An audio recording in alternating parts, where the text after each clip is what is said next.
রায় ও Martin প্রশ্নবিচিত্রা তার সমাধান। Dear student, আমি তোমাদের রহমান টিউটোরিয়াল হোমে স্বাগত জানাই। আজ আমি তোমাদের ইতিহাসের বাঁকুড়া জেলা স্কুলের যে 1 নম্বর স্কুলটা রয়েছে তার সমাধান তুলে ধরেছি। তৃতীয় পর্যায় ক্রমিক যে মূল্যায়ন তোমাদের হতে চলেছে সামনে ডিসেম্বর মাসে, তার সমাধান আমি তোমাদের সামনে উপস্থিত করেছি। তো এখানে মোট 20টি প্রশ্ন করতে হবে, তোমাদের 20টি প্রশ্ন করতে হবে। তো প্রথম যে প্রশ্নটি রয়েছে সেটা রয়েছে যে পেইসির চুক্তি অনুসারে স্বেচ্ছাকর দিত কারা। এখানে পেইসির আছে, পৈসি হবে, সেটা হচ্ছে যাজকরা। 2 দাগের প্রশ্ন, মানুষ স্বাধীন সত্তা নিয়ে জন্মায় কিন্তু সর্বত্রই সে শৃঙ্খলে আবদ্ধ। উক্তিটি কার? উক্তিটি হচ্ছে রুশো। পরবর্তী প্রশ্ন 3, স্টেটস জেনারেলের অধিবেশন আহ্বান করেন কোন শাসক? এখানে সঠিক উত্তর ষোড়শ লুই, অর্থাৎ সি। 4 দাগের প্রশ্ন, পাদুয়ার ঘোষণা জারি করা হয় কত সালে? এখানে দেখো যে বিশেষ করে ইতিহাসের ব্যাপারে সাল এবং কিছু সময় তারিখটা উল্লেখিত থাকে, তার জন্য টেক্সট বইটা ভালো করে খুঁটিয়ে পড়তে হবে। এখানে সঠিক উত্তর হয়ে যাবে 6 জুলাই 1791 খ্রিস্টাব্দে। 5 দাগে যে প্রশ্নটি রয়েছে যে ওয়ার অ্যান্ড পিস উপন্যাসটি লেখককে। এখানে যে অপশানগুলো রয়েছে তাদের সঠিক উত্তর হয়ে যাবে টলস্টয়। পরবর্তী প্রশ্ন 6, কোড নিয়ে পোল্যান্ড রচনা করেন কতজন ব্যক্তি? এখানে সঠিক উত্তর 4 জন। টিলচিটের সন্ধি স্বাক্ষরিত হয় কত সালে? যেখানে অপশানগুলো রয়েছে তাদের সঠিক উত্তর হয়ে যাবে 1807 খ্রিস্টাব্দে টিলচিটের সন্ধি স্বাক্ষরিত হয়। অর্থাৎ তোমরা বুঝতেই পারছো যে 7টা প্রশ্ন করছো, 7টা প্রশ্নের মধ্যে সালগুলো বেশ গুরুত্বপূর্ণ। ইতিহাসে বিশেষ করে সালটা ইম্পর্টেন্ট, এবং একটা গ্রন্থের নামও থাকছে, গ্রন্থের পড়াটাও পড়তে হবে, এবং বিভিন্ন উক্তিও থাকতে পারে, বিভিন্ন দার্শনিকের উক্তি কার সাথে কী হয়েছিল এই বিষয়গুলো কিন্তু ভালো করে মাথায় রাখতে হবে। পরবর্তী প্রশ্ন নাম্বার 8, চতুর্থ শক্তিজোট গঠিত হয়েছিল কত সালে? দেখো যে অপশানগুলো রয়েছে তাতে কিন্তু সঠিক উত্তর হয়ে যাবে ডি নাম্বার, অপশান ডি। অর্থাৎ 1813 খ্রিস্টাব্দে হয়েছিল। পরবর্তী প্রশ্ন নাম্বার 9, লুটাইট দাঙ্গায় নেতৃত্ব দিয়েছিল কোন ব্যক্তি? এখানে যে অপশানগুলো রয়েছে তাদের সঠিক উত্তর হচ্ছে লেডনুড। 10 দাগের প্রশ্ন, সম্পত্তির রাষ্ট্রীয়করণকে বলা হয় সাম্যবাদ। তারপরে প্রশ্ন, কনসার্ট অফ ইউরোপ স্থায়ী হয়েছিল 20 বছর। এই যে প্রশ্নগুলো আমরা দেখতে পেলাম তাতে বোঝা গেল যে আমাদেরকে কতটা তীক্ষ্ণভাবে কিন্তু পড়াশোনা করতে হবে, একেবারে টেক্সট খুঁটিয়ে পড়তে হবে, নাহলে ইতিহাস বিষয়ে রেজাল্ট করা অসম্ভব। পরবর্তী যে প্রশ্ন রয়েছে যে প্রথম রেলপথ স্থাপিত হয় কোন দেশে? এখানে যে অপশানগুলো রয়েছে প্রথম হয়েছিল ইংল্যান্ডে। পরবর্তী প্রশ্ন নাম্বার 13, রাশিয়া লিগ অফ নেশনে স্থাপন দিয়েছিল কত সালে? 1939 খ্রিস্টাব্দে রাশিয়া লিগ অফ নেশনে স্থাপনা দেন। পরবর্তী প্রশ্ন, কোন দেশ ল্যান্ড লিজ আইন অনুসারে যুদ্ধাস্ত্র সরবরাহ করেছিল? এখানে সঠিক উত্তর আমেরিকা। এই আমেরিকা দেশটাকে গণতন্ত্রের বুর্জও বলা হয়। পরবর্তী প্রশ্ন, ডি ডে পালিত হয় কত সালে? তোমরা এখানে দেখতে পাচ্ছ সাল এবং তারিখটা কিন্তু গুরুত্বপূর্ণ।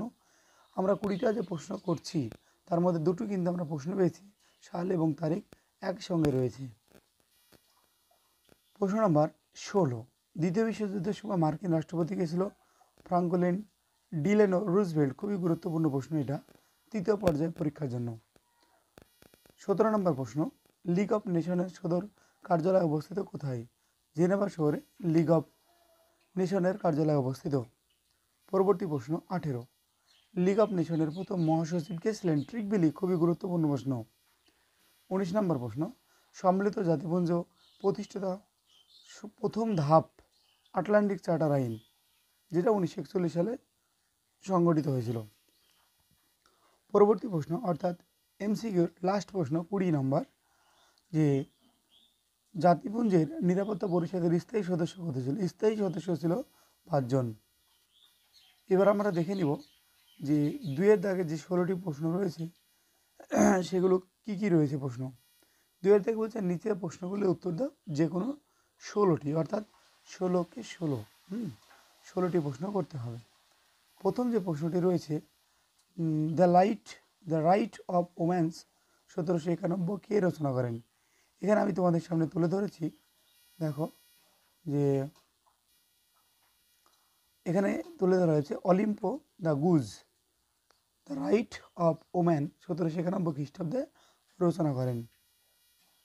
2-এর জায়গায় যে প্রশ্ন নেপোলিয়নকে দ্বিতীয় জাস্টিয়ান বলা হয় কেন?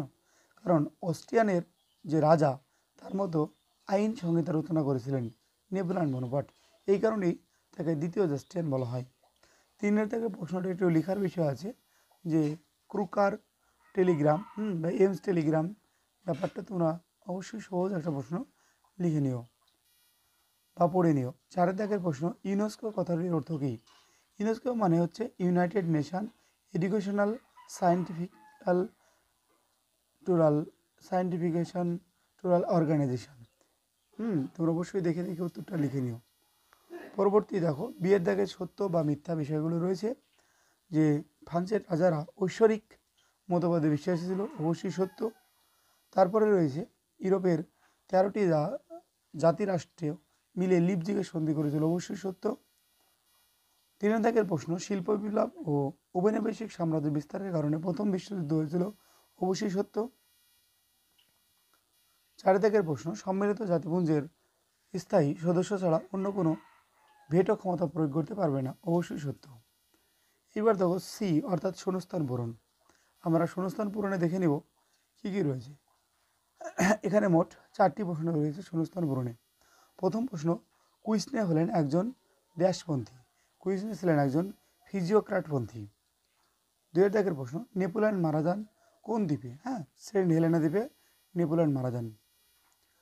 3-এর দাগের প্রশ্ন 1870 থেকে 1914 খ্রিস্টাব্দ পর্যন্ত সময়কে বলা হয় সশস্ত্র শান্তির যুগ। তারপরে প্রশ্ন জাতিসংঘের জনক হলেন উইড্রো উইলসন। এই ছিল তোমাদের শূন্যস্থান পূরণের বিষয়।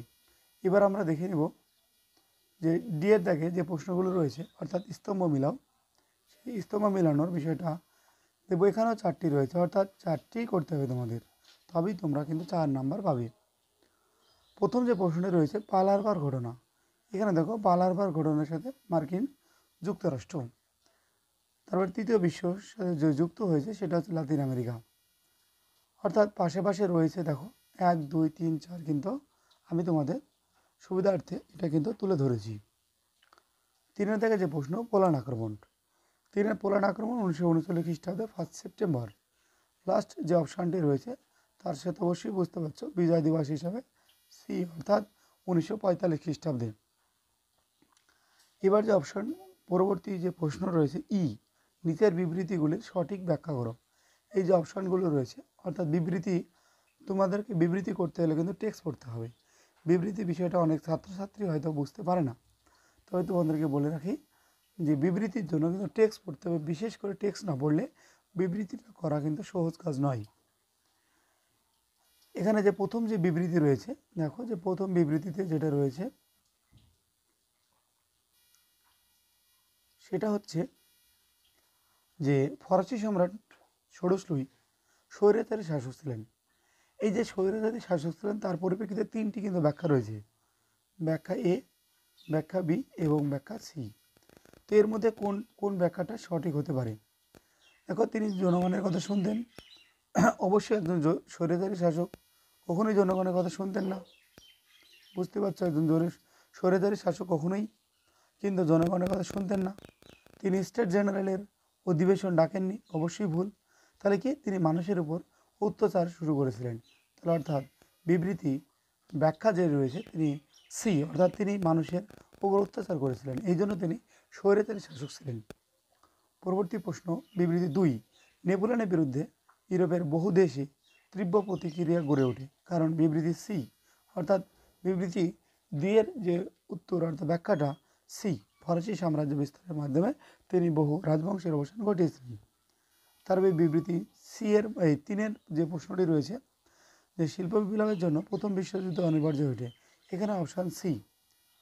এবং বিবৃতি 4-এর যে অপশানগুলো রয়েছে প্রশ্ন রয়েছে যে জাতিসংঘের চেয়ে জাতিপুঞ্জ অনেক বেশি শক্তিশালী, এখানে যে অপশানগুলো রয়েছে দেখো তাতে অপশান কিন্তু অর্থাৎ সি এরটা হয়ে যাবে।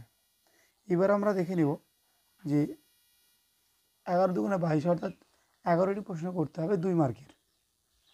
2-3টি বাক্যে উত্তর দাও।